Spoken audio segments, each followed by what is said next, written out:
తెలుగు రాష్ట్రాల్లో పలుచోట్ల సన్నాహక బాంబు పేలుళ్లు జరిపి ఆ వీడియోలను విదేశీలోని హ్యాండ్లర్లకు పంపించి దేశవ్యాప్తంగా బాంబు పేలుళ్లకు నిధులు సమీకరించాలని యోచించిన సిరాజ్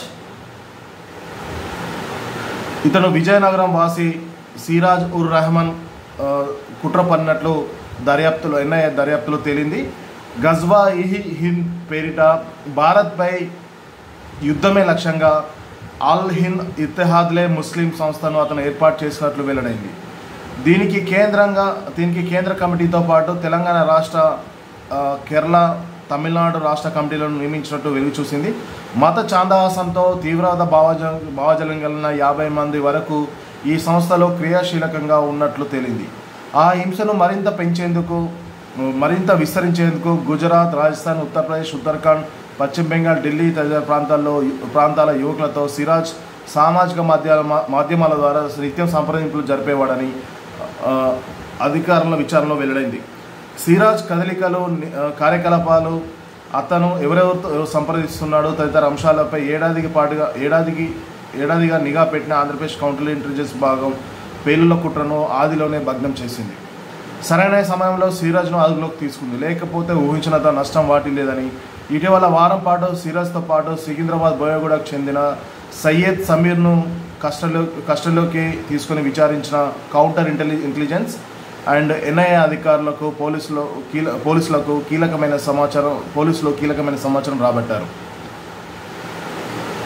అహింసను విస్తరించాలంటూ నేపాల్ సరిహద్దు వెంబడ ఆయుధాలను ఇస్తామంటూ హ్యాండ్లర్లు ఇక్కడ నెట్వర్క్ను క్రియేట్ చేస్తున్నారు. దేశవ్యాప్తంగా బాంబు పేలుళ్లు జరపాలన్న భారీగా నిధులు అవసరమని సిరాజ్ భావించాడు. విదేశాల్లో ఉంటూ నిత్యం భారత్పై విద్వేషాన్ని రగిల్చే పలువురు మతోన్మాదుల సిగ్నల్, టెలిగ్రామ్ వంటి ఎండ్ ఎన్క్రిప్టెడ్ యాప్ల ద్వారా సంప్రదించాడు. పాకిస్తాన్లో నివసిస్తున్న బీహార్ వాసి అబు తహెల్ ఎలియాస్ అబు మసూబ్తో పాటు ఆఫ్ఘనిస్తాన్లో ఉంటున్న పాకిస్తాన్ వాసి మసూబ్ అలీఖాన్ షేక్లు పరిచయమయ్యారు. తాము చెప్పినట్లు చేస్తే నిధులు సహా ఏం కావాలన్నా సమకూరుస్తామని సిరాజ్కు వారు భరోసా ఇచ్చారు. అవసరమైతే ఇప్పటికిప్పుడు నేపాల్ సరిహద్దుల్లో ఆయుధాలను అందిస్తామని చెప్పారు. తొలుత కొన్ని చోట్ల ట్రయల్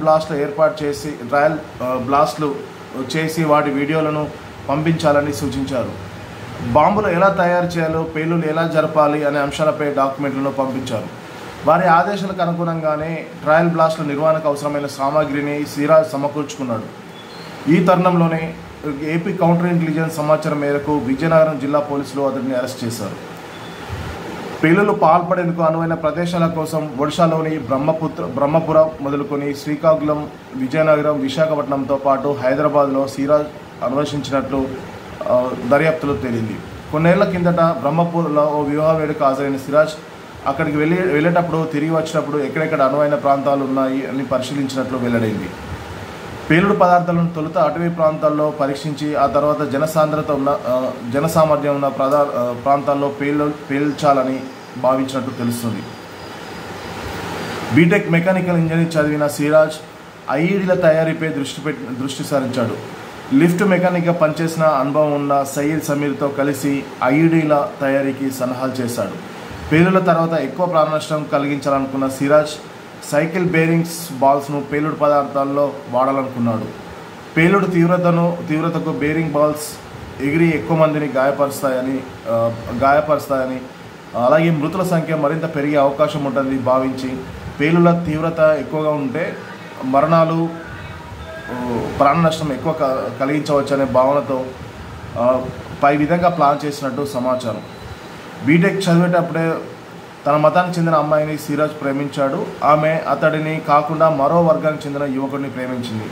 ముస్లిం యువతులను హిందూ యువకులు ప్రేమ పేరుతో ఉచ్చులోకి దించుతున్నారని, భగ్వా లవ్ ట్రాప్ అనే దానికి వ్యతిరేకంగా పోరాడాలంటూ సామాజిక మాధ్యమాల వేదికగా సిరాజ్ పలువురిని సమీకృతం చేయడం మొదలుపెట్టాడు. క్రమంగా హింసా సంస్థ పేరిట ఈ కార్యక్రమాలను నడిపించాడు. ఉన్నత పాఠశాలలో చదువుతున్నప్పుడు విజయనగరం జిల్లా కొత్తవలస సమీపంలోని ఓ మదర్సాకు తరచూ వెళ్తుండేవాడు.